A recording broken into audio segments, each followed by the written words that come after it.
그날 아버지의 장례식은 숨막힐 듯한 침묵 속에 진행되었다.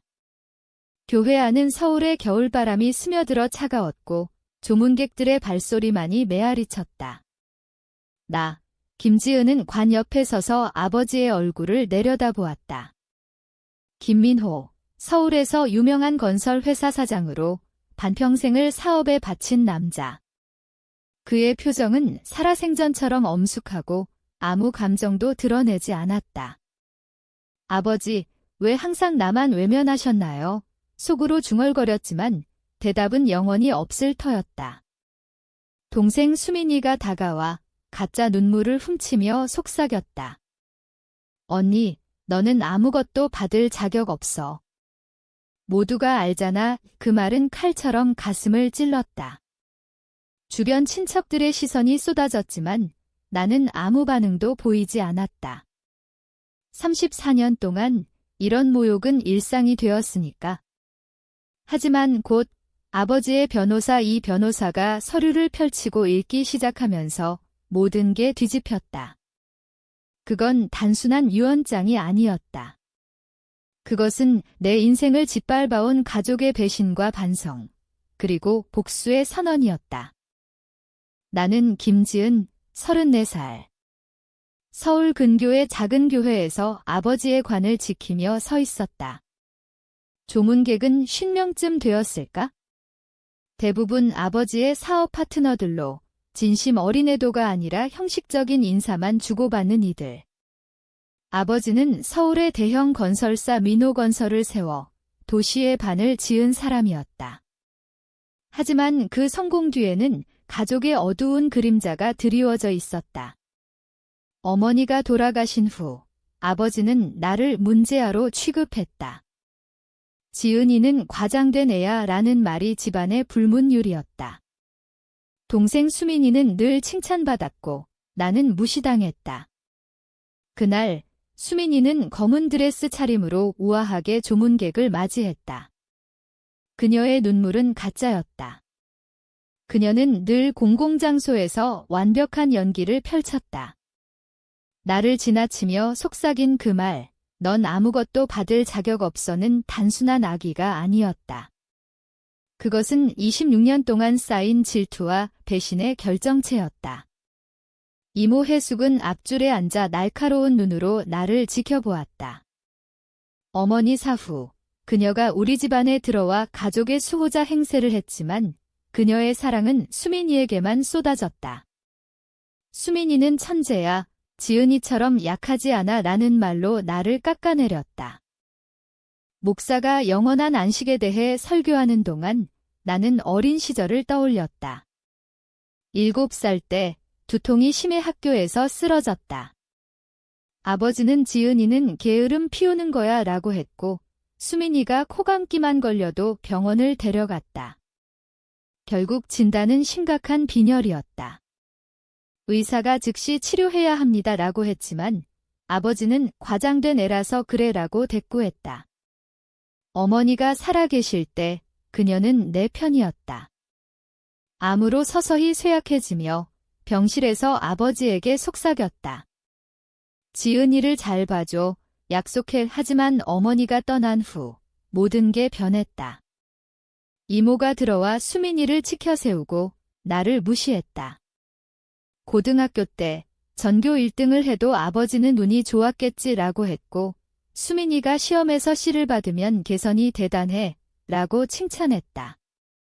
대학 입시에서 서울대에 합격했지만 가족 모임에서 화제는 수민이의 취미 강좌였다. 지은이는 왜 항상 주목받으려 해? 이모의 말처럼 내 성공은 의심받았다. 장례식이 끝나고 묘지로 향하는 길, 수민이는 자신만만하게 앞장섰다. 그녀는 유언장이 자신에게 유리할 거라 확신했다. 하지만 나만 아는 비밀이 있었다. 아버지가 돌아가시기 3주 전 새벽 2시에 전화가 왔다. 지은아, 사무실로 와라. 그의 목소리는 이상했다. 그곳에서 그는 서류를 보여주고 아무 말 없이 보냈다. 나는 개정된 유언장 일부를 엿보았다. 무언가 바뀌고 있었다.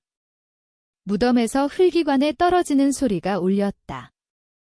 수민이가 장미를 던지며 쇼를 했고 이모는 엄숙한 척했다. 나는 멀찌감치 서 있었다. 변호사 이씨가 나를 보며 동정 어린 시선을 보냈다. 아버지의 회계사가 속삭였다. 내 아버지가 마침내 깨달으셨어. 그 순간 내 가슴에 불꽃이 피어올랐다. 그들은 이 이야기가 어떻게 끝날지 모른다. 서울로 돌아온 후 내 삶은 지옥이었다. 대기업 마케팅팀에서 12년 근무하며 승진했지만 합병으로 실직했다.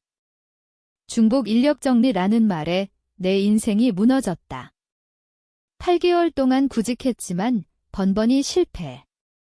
자존심을 삼키고 아버지에게 도움을 청했다. 강남 아파트에 빈 방이 있네?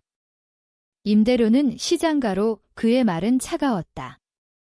그 아파트는 낡고 피자 가게 위에 있어 냄새가 배었다. 하지만 선택의 여지가 없었다.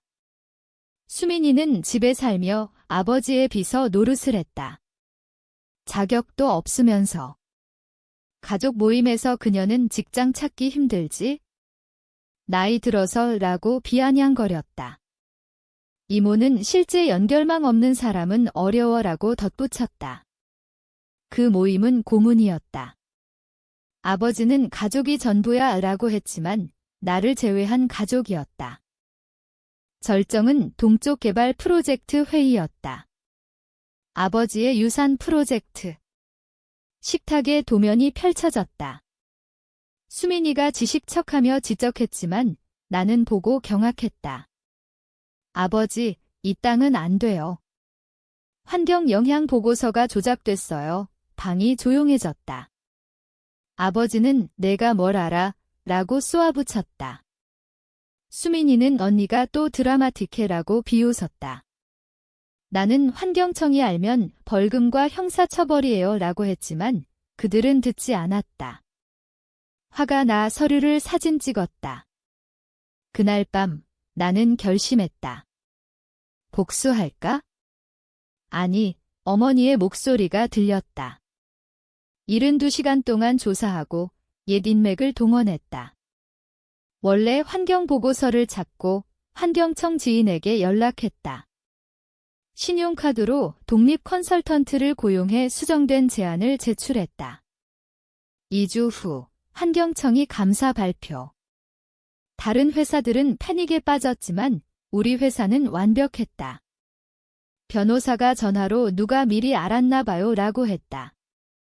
아버지는 수민이를 보며 좋은 직감이야 라고 칭찬했다. 수민이는 어리둥절했지만 물론이요, 아버지라고 했다. 나는 아무 말 안 했다. 나중에 아버지가 문 앞에서 내가 했지? 라고 물었다. 나는 중요해요. 라고 대답했다. 그는 등을 돌렸다. 아니, 안 중요해. 3주 후, 그는 죽었다. 장례 후 3주가 이상했다. 아버지는 공개적으로 인정 안 했지만 나를 보는 눈빛이 달라졌다. 가족 모임에서 그는 내 의견을 물었다. 수민이와 이모는 불편해했다. 언니가 왜 갑자기?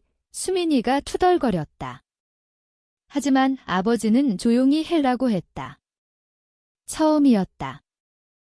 변호사 사무실에서 유언장 읽기. 수민이와 이모는 자신만만했다.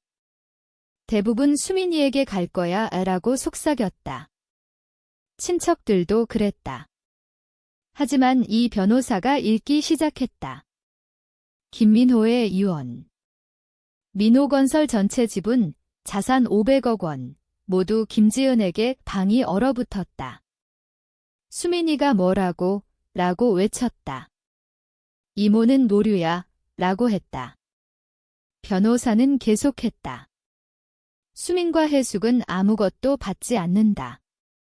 그 이유는 편지에 아버지의 편지였다. 지은아, 내가 34년 동안 고통받은 걸 이제 알았어. 수민과 해숙이 회사 돈을 횡령하고 문서를 조작하고 내 인생을 방해했다. 증거가 다 있어? 이 유언을 이에 제기하면 검찰에 넘긴다. 수민이가 주저앉았고 이모는 고개를 숙였다.